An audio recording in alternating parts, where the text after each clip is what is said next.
It's a mean age. But it is going to be a beautiful future as long as we don't f*** it up. I'm Brian McWilliams, and this is Mean Age Daydream, where I bring you unfiltered comedy, criticism, philosophy, and politics with a Mean Age Daydream.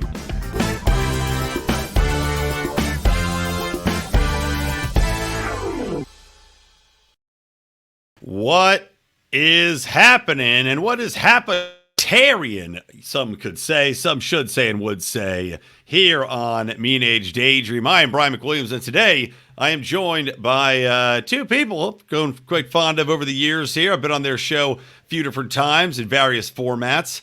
Now, of course, they're known as the Hapatarians Show. I think it was called something different in an earlier iteration, though. But anyway, it is Shaine and Nico from the Hapatarians. Welcome to Mean Age Daydream, guys. Yeah, thanks for having us. And yeah, it used to be called What's Happening, and then we changed it to Hapatarians Show. You know, we got to keep changing the name, whatever. Don't I know it? We were just talking about that before the show started. Yeah, Electric Liberty Land through to Mean Age Daydream now. And it's it's somewhere, I've been meaning to have you guys on for a while. And I'm glad I've just given up trying to remember on my own. So I just tell people, just remind me. So it's good you reminded me. And the timing was good because we have a lot of different things to talk about, including parenting.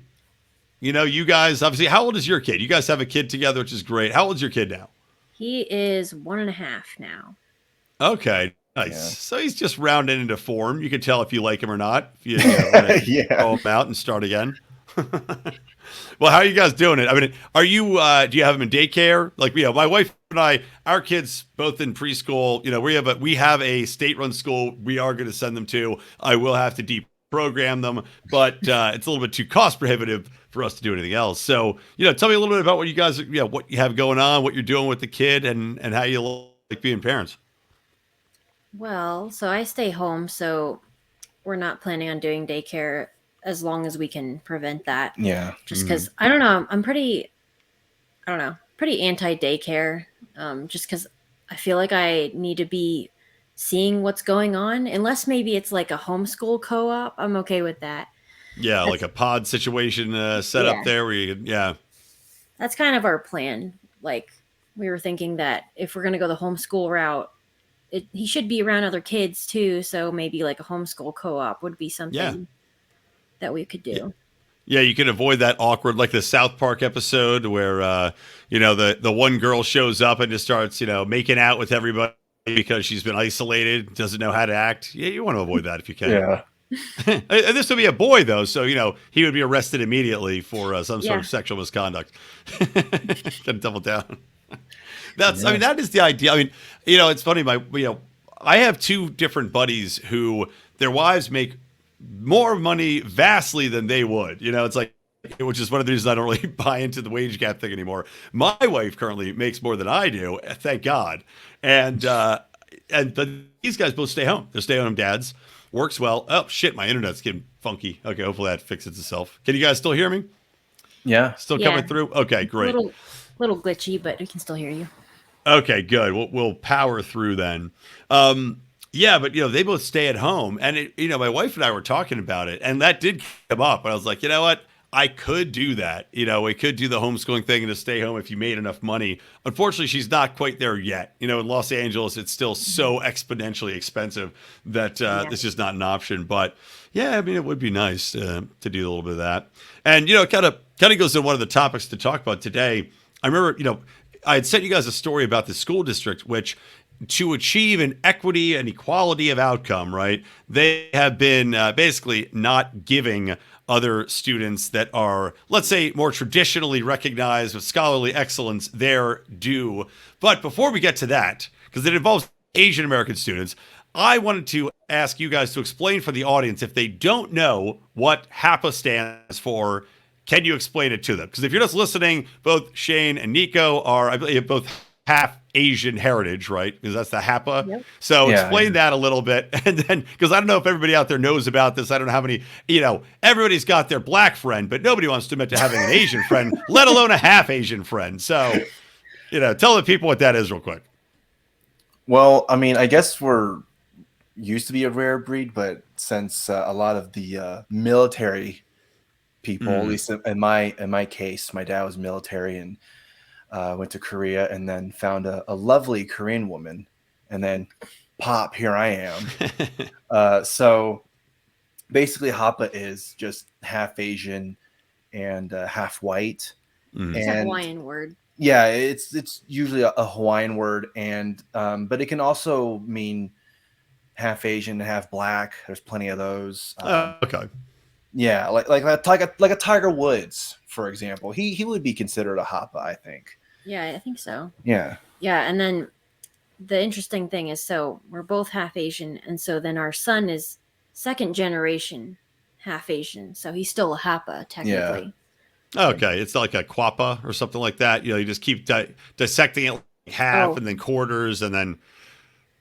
So if you're a quappa, then that would be if like one of us married a white person and then had a kid. Yeah. Ah, gotcha. So Tim Pool, I believe, would be considered a quappa. Yeah.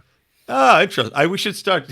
We should start tweeting at him to get on the show. Let's have us on, you quappa bastard. Yeah.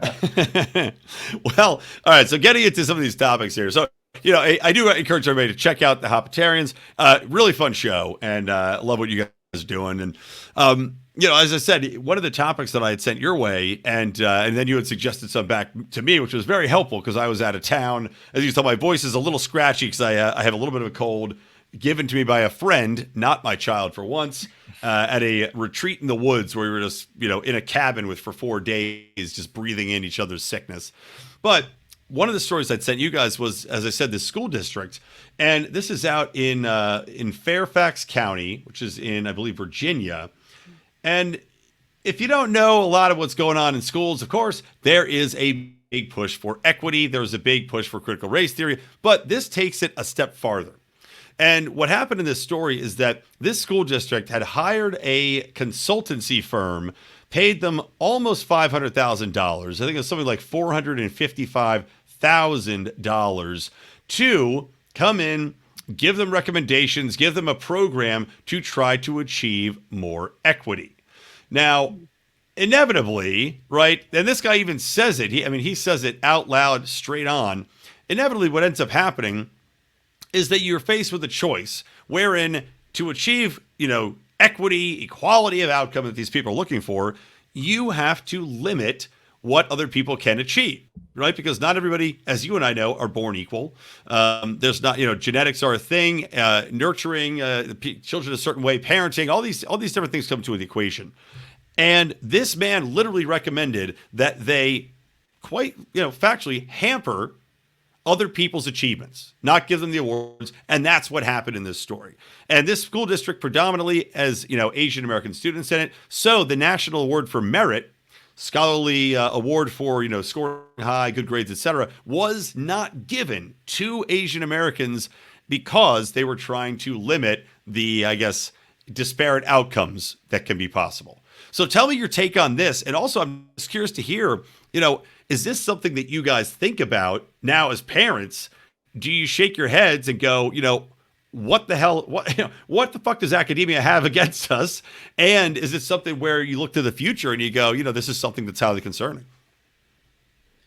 Well, I think it's funny that a majority Asian American school, they're doing well, it seems like, and they're getting all these awards are being, or quote unquote, handed out. But then they're like, nah, I think we need to start handing it out to the non-Asian Americans who maybe aren't doing as well.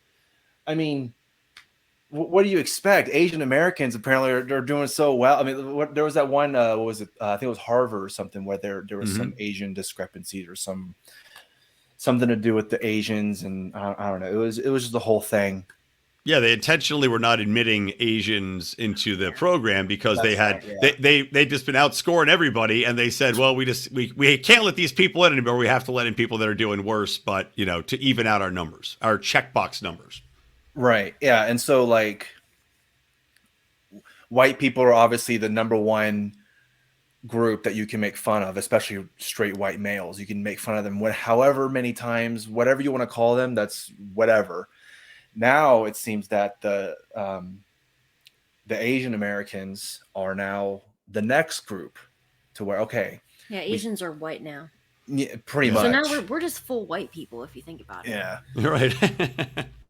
Yeah. Yeah. So No, I guess as parents, then, like she was saying earlier about how, as much as we can possibly not have it happen, like have our child go into the government schools and to have them be, I guess, like you were saying, like deprogrammed, when they come back, like, what did you learn today? Oh, let me tell you how they were wrong, what the code, So as much as we can possibly not have that happen, like our plan is to homeschool them and to have maybe a co-op of some kind.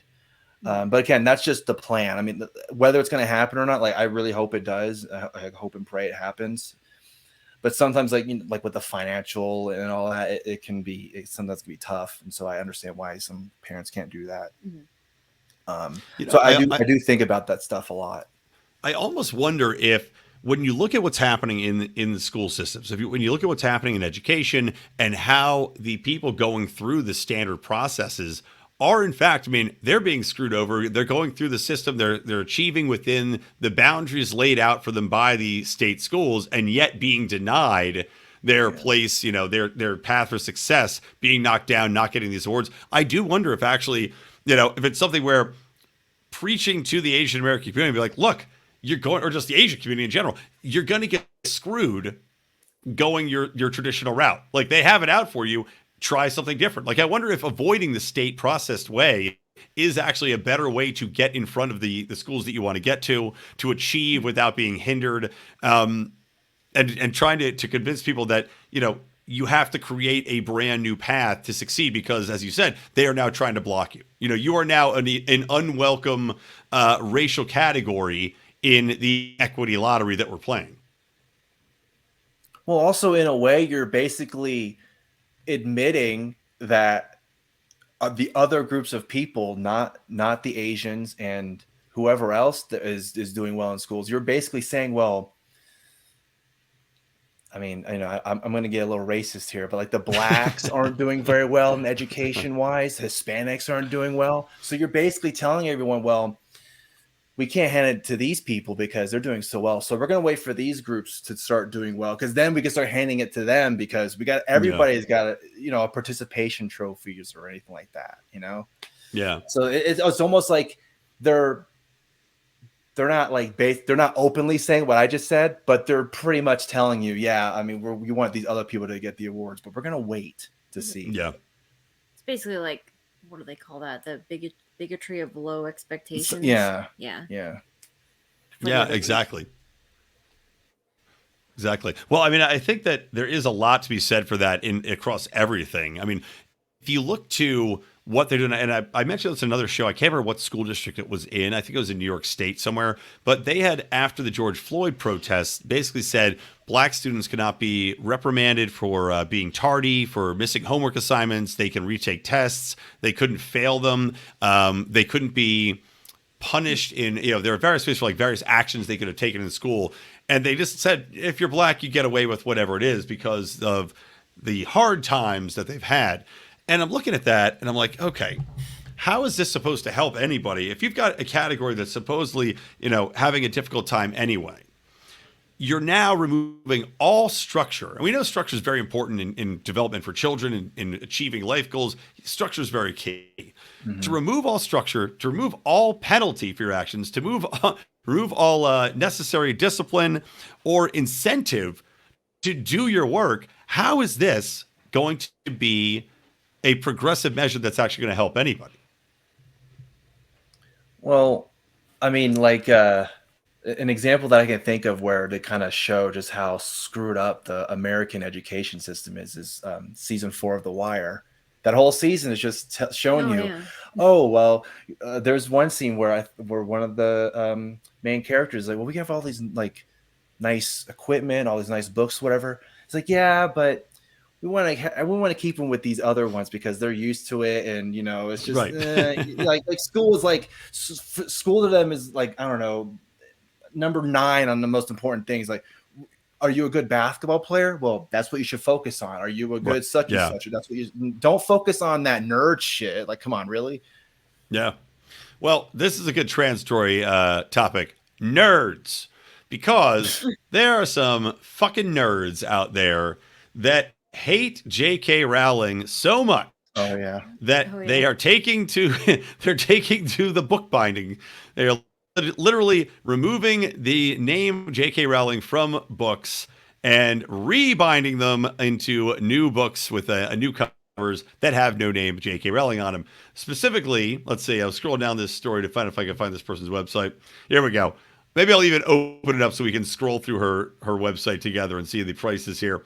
But yeah, these people have gotten so up in arms about J.K. Rowling, where to take this action, like you're telling me you can't, and charging $1,600 for it, by the way, $1,600 Wow. for the entire set of Harry Potter Brian, books. it's a lot of work to remove her name. It's a lot of work. Yeah. Oh, and meantime, I guarantee some asshole's gonna pay for this. And Oh, yeah. they're removing the name, but at the end of the day, are you really achieving anything? Aren't you, in fact, drawing more attention to the fact that she wrote these books? Aren't you, every time you open the book, aren't you going to be thinking about the fact every time you open and close it because it doesn't have the shit on it? Well, I mean, how much more attention does that need? I mean, everybody pretty much on the planet Earth knows that J.K. Rowling wrote the Harry Potter series. Every single person knows that. So if you remove it, it's like, well, I already know. It's already implanted in my brain. Even if you've never written or if you've never read a single word in those books, you know who wrote them. That's one of those books where every single person, I don't know how many times I have to say this. I've repeated myself already 10 times saying this. J.K. Rowling wrote Harry Potter. That's it. Yeah. You can do all you can. It's like trying to erase all these like terrible things off the internet about yourselves. Well, it's like people already know about it. Right. Yeah, and there's like a subset of people who are super obsessed with Harry Potter, but then they're also like, super woke, so they don't want to be associated with anything that she says. So I can see that those people would probably buy this, Right. Well, not only that, but they look at the worldview from Harry Potter. So they go, well, I'm a Slytherin. I'm a Gryffindor. It's like, okay, well, so it's basically like, you're a Capricorn. You're a Libra. It's like, oh, God. Well, whatever this nerd that rebooked bomb these is clearly a Hufflepuff. I think we'd agree on that. Right. But yeah, it's just, it's so amazing the obsession people have with her. I mean, granted, I guess it's kind of like people's Star Wars. For me coming up, I'm obviously older than you guys, but Star Wars was the biggest thing in the world for me. I saw it as a kid. The Harry Potter movies have become that for all this generation to the point where they've got Quidditch, which they renamed. I can't remember what they renamed it to, but they renamed Quidditch because they didn't want Quidditch to be associated anymore with J.K. Rowling because of her quote unquote anti-trans statements. But like I said earlier, everyone knows where it came from. you change the names as much as you can. It's not going to change. It's not going to do anything. Well, in the annals of history, I have to hope that Quidditch, the game, whatever they call it now, will go away and not be remembered for J.K. Rowling or for anybody. But no, exactly. She's such a cultural figure, and it's like almost it's almost like Shakespeare or even George Lucas. Yeah. George Lucas, arguably somebody should have gone back and removed Jar Jar Binks from every movie that George Lucas made. That would have been an art project I could get behind. But to your point, you still know George Lucas, and now Jar Jar Binks' name is carved into the annals of history as the most obnoxious character ever. You can't remove him. Whatever you try to do, he's still going to be there. Yeah, exactly. I mean, $1,600, that's a lot of money. They got to pay the rent somehow. So he's like, you know what? I don't want to work. I don't want to try and go out and look for a job, some kind of handyman type of job or whatever. I mean, who is this, a trans person? So I guess it'd be a handy trans job or whatever. But so $1,600, they got to pay their rent somehow. I mean, I have to think this guy's going to sell exactly one set. I just can't, for that price, I can't think he's going to sell more than one set, period.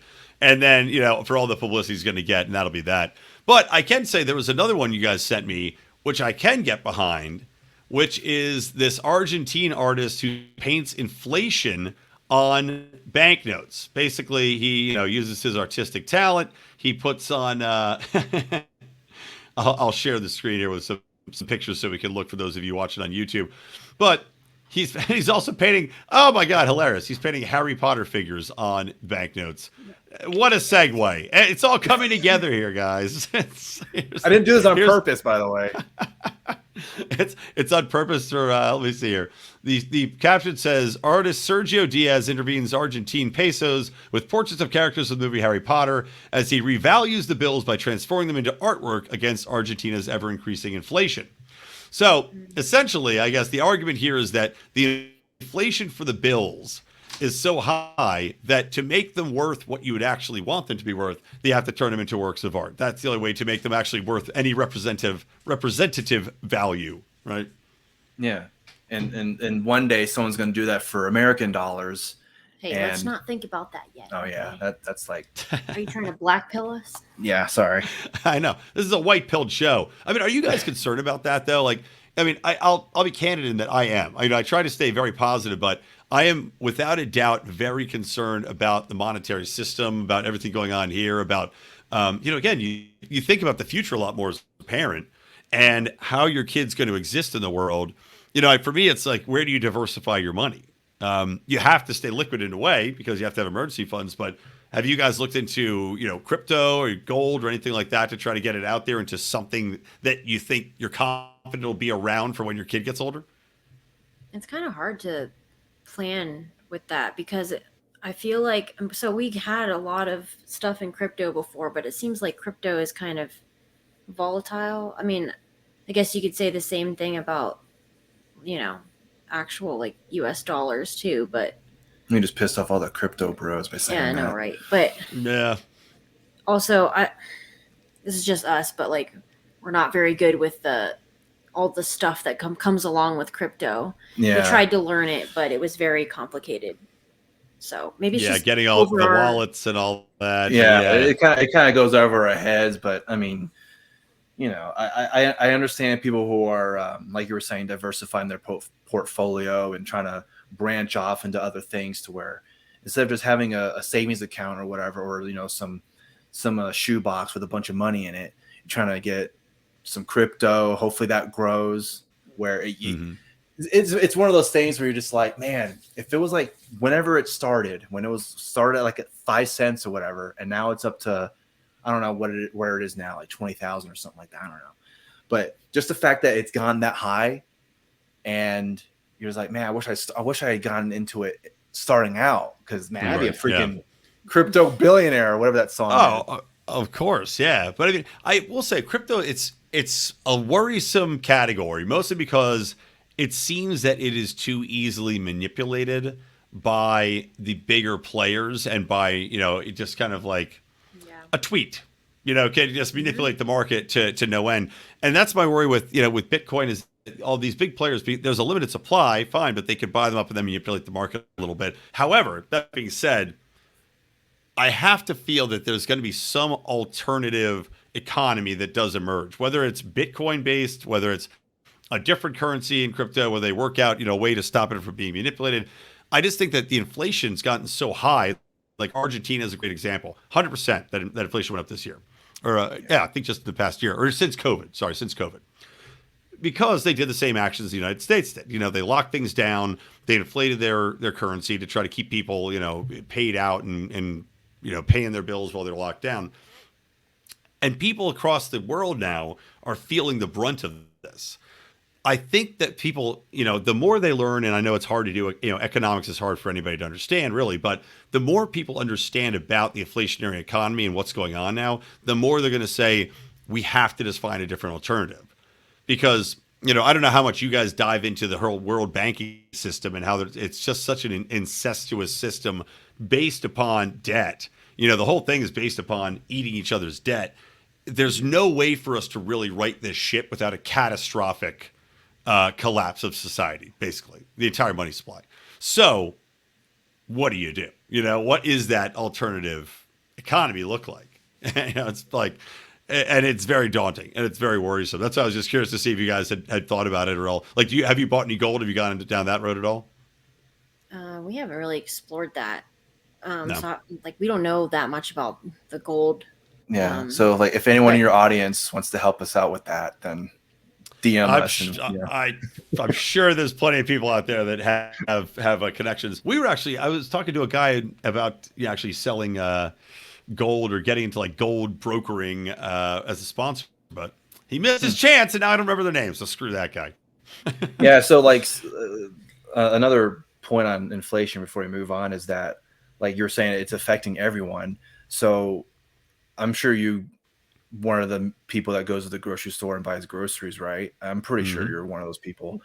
I am indeed. Yeah. I don't have a house big enough to grow corn and chickens and everything else.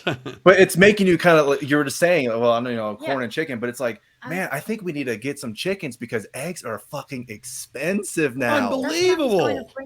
I was gonna bring that up. Like maybe the best course of action right now is, all the preppers have been saying this for years, but you need to get land because land is a form of currency. Yeah.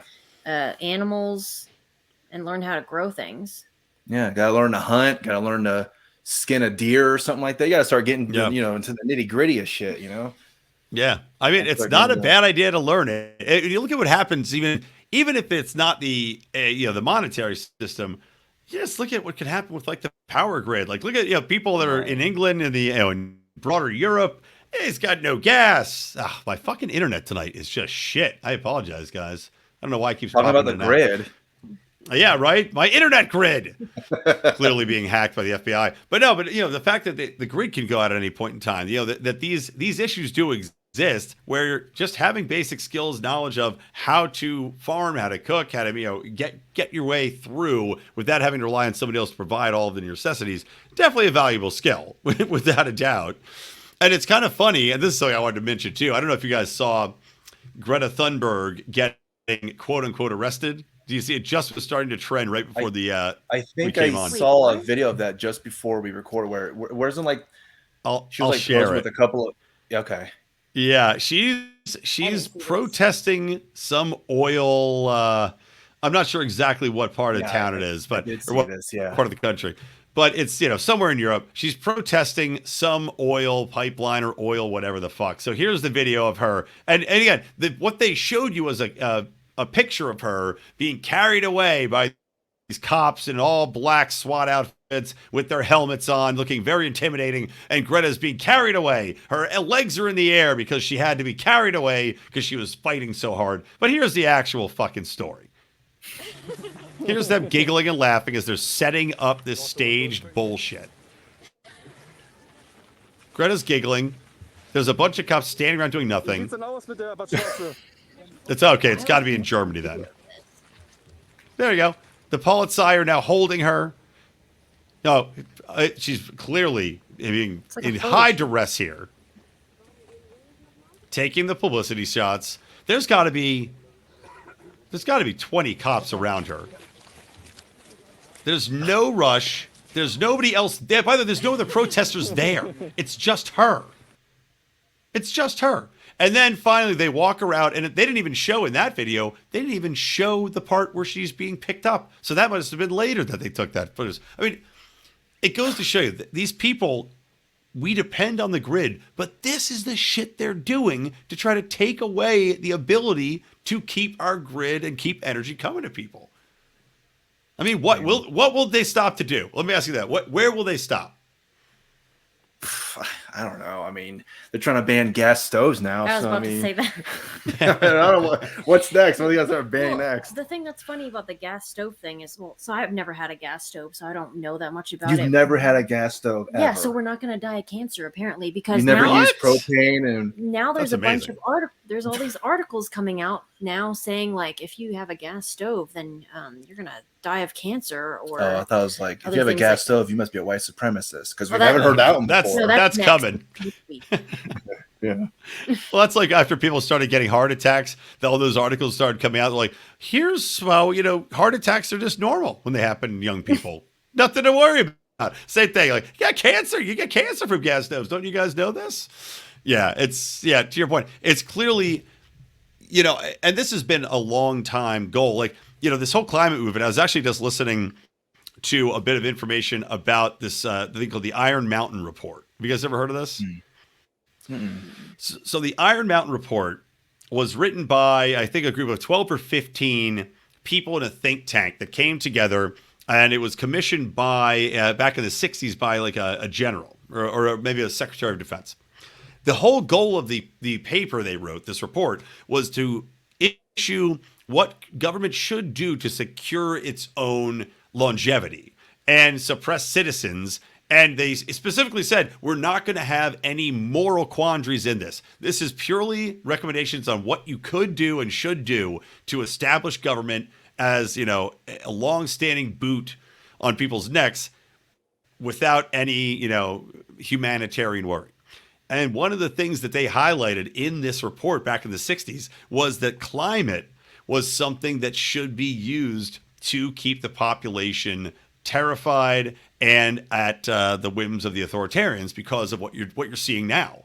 You can ban people's ability to cook and, you know, get gas and keep their family warm and all these other things. So this is like a long time coming that you're now seeing play out in real life. So it's that whole "you will have nothing and be happy." Legitimately, yeah. I mean, legitimately. Wow. I mean, think about, and I know we'll wrap up in about 9 minutes. I know you guys have a hard out, and of course, I have my children exhausted me, but yeah. I mean, you're seeing all these things kind of come to fruition. The war on fossil fuels, the war on your gas stoves, the war on your cars, being able to get around. I mean, these are all tied into limiting your ability to live your life without government aid and government assistance, because pretty soon the government's going to be the only people that can afford to provide you power, you know, because fossil fuels are so cheap and plentiful.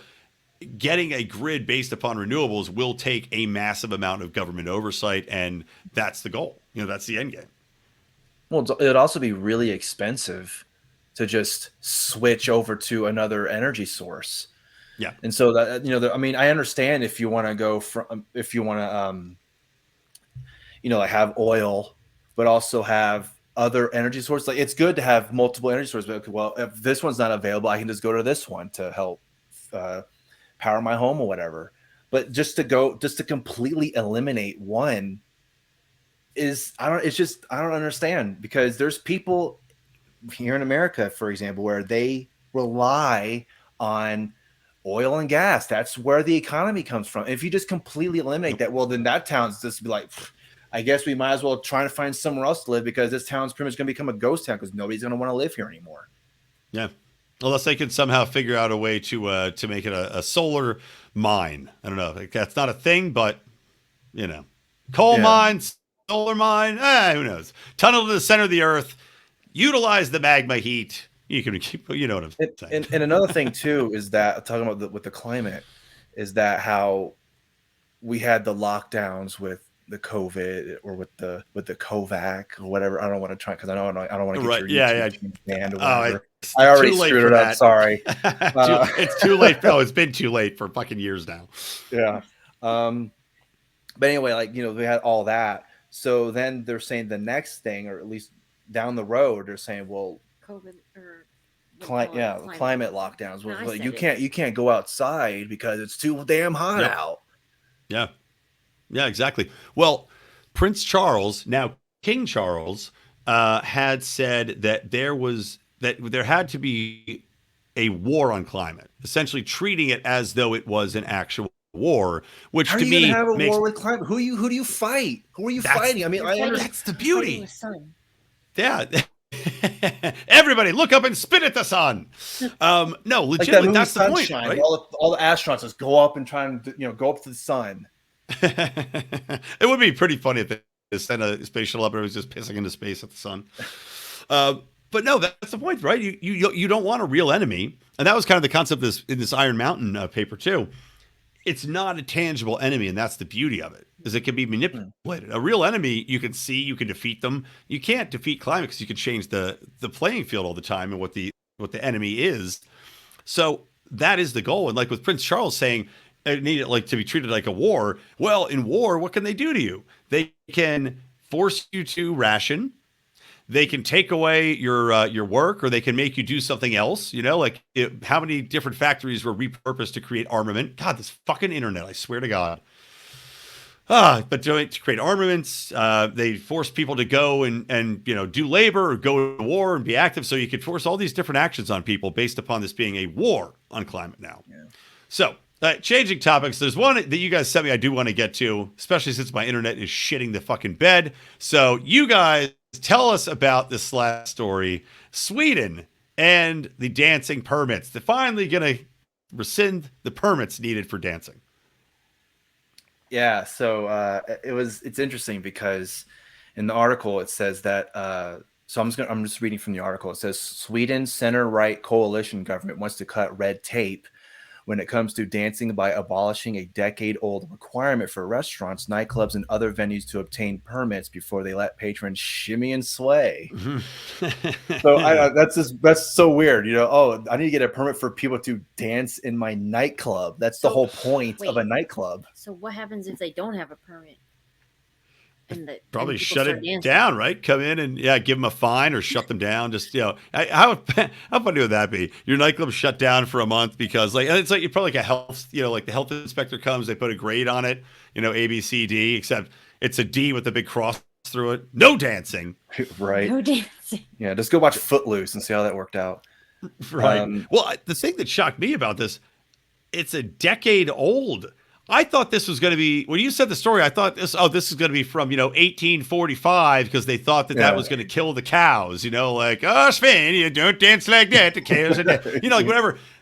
A decade old? They put this shit into play a decade ago? What the fuck are they? Why? Why in the first place? Yeah, what happened in 2000? What was it?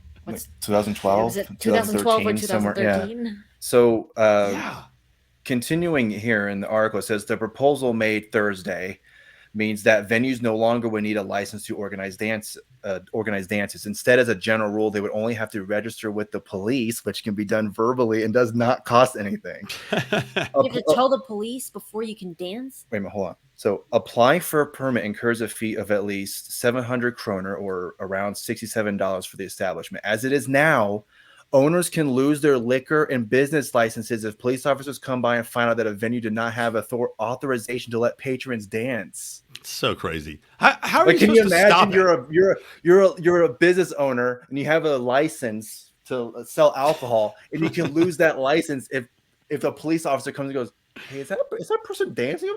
Right. Yeah. I need to see that license, please.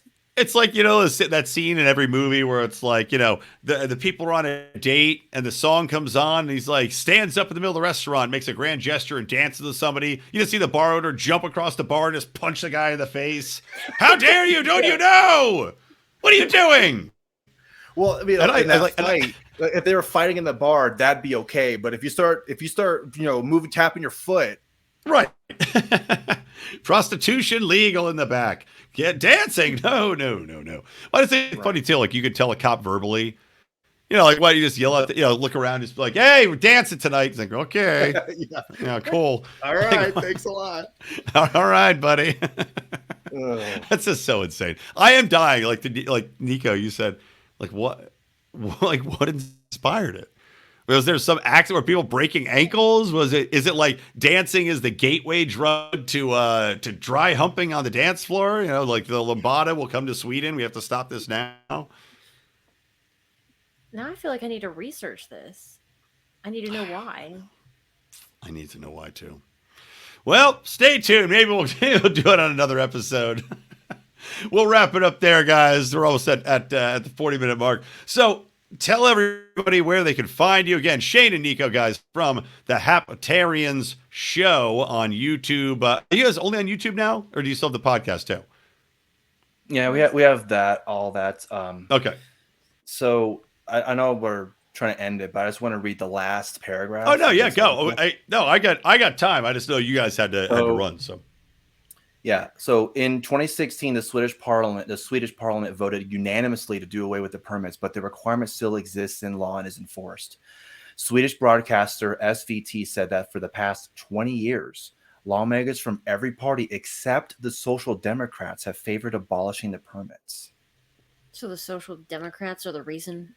I guess maybe it's their equivalent, like the staunch conservative, I can't do this or whatever the equality. They're against dancing. something like that. Why? They watch Yeah, Footloose too many times. Like, you know what? I want to be that guy that was against the dance. That's my hero. This is a puzzle box. I'm trying to think of any reason that a social democrat party would object to dancing and want I just am blown away. I'm so confused by it. Like Nico said, I feel like I have to research. I have to go down this hole now. This is going to be my morning tomorrow, is going down this fucking Swedish rabbit hole of dancing and figure out what the fuck is going on. It's bizarre. Yeah, so stay tuned on that. Anyway, yeah. Oh yeah. So yeah. Anyway, about the Hapatarians Show. So yeah, you can subscribe to our YouTube channel. Just search the Hapatarians. I'm sure you can find it that way. So it's HAPATARIANS show, and you can subscribe to us on an Apple, Spotify. Which if you do go on Spotify, and you can also watch our podcast over on Spotify. So Joe Rogan Experience, you better watch out. No, I'm just kidding. Take that bastard out. Take Tim Pool down too. That what do we call him? Quatrarian? Yeah, Quappa. Yeah, he's the Quapatarian. Yeah, the Quapatarian. There you go. Take that Quapatarian down. Yeah. So subscribe there, and also go to Odyssey and BitChute. We have channels over there. So we have actually had a strike before. Yeah. So it seems to be the norm. If you're talking anything political, you're going to get a strike eventually. So.